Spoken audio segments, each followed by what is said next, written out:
Champion des champions, Fausto Coppi n'a remporté qu'une seule fois Paris-Roubaix, mais sa victoire est entrée dans l'histoire des hauts faits de la course. Il se présente au départ du Paris-Roubaix 1950, vêtu de son beau maillot de champion d'Italie. Son ambition est simple, gagner.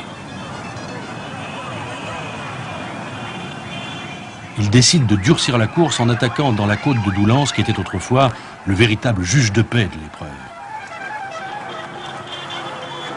Sur le plateau venteux qui suit, le peloton se fractionne en plusieurs éventails. Des chasses terriblement éprouvantes s'organisent. Les favoris sont surpris par l'offensive. Louison Bobet et Rik van Steenbergen ont à peine repris leur place derrière Coppi que celui-ci les prend à contre-pied en grillant le contrôle de ravitaillement d'Arras.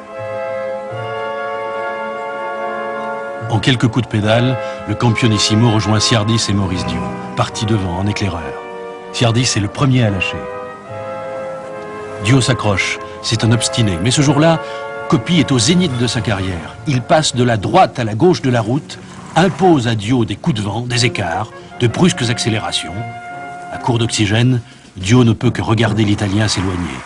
À l'arrivée, Dio est à 3 minutes, Magny à 5, Van Steenbergen à 7. Malgré son physique fragile, ses nombreux accidents, ses fractures, Coppi n'a jamais eu peur de Paris-Roubaix.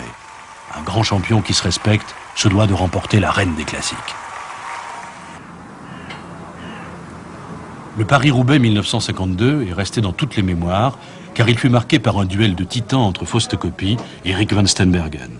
Le Belge est un colosse qui n'en est pas à un travail d'Hercule près. Sa robuste santé lui permet de passer de l'atmosphère enfumée des 6 jours aux rudes combats de la route. Le grand, comme on l'appelle affectueusement, va connaître un après-midi de chien. Tandis que Coppi caracole en tête en compagnie de Kubler et de Dupont, Rik accomplit un premier exploit en comblant seul un écart de près d'1 minute sur les leaders.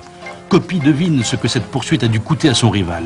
Il n'a pas l'intention de le laisser récupérer, alors il attaque, impitoyablement. Kubler cède le premier. Un peu plus loin, Dupont est victime d'une crevaison.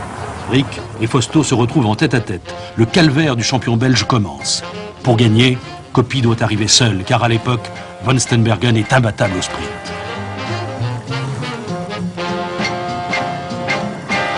Dans la côte de M, Coppi comprend que Rik ne le lâchera plus. Il se redresse et lui donne une tape dans le dos, comme pour l'inciter à prendre le relais. Rik n'aurait accepté ce geste d'aucun autre. Mais il s'agit d'une affaire entre grands seigneurs. Un code tacite auquel nous, pauvres mortels, n'avons pas accès.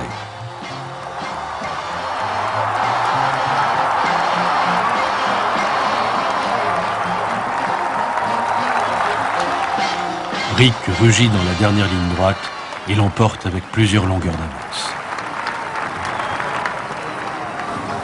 Au Vélodrome, la surprise des suiveurs et des spectateurs est totale devant l'état d'épuisement de Van Steenbergen.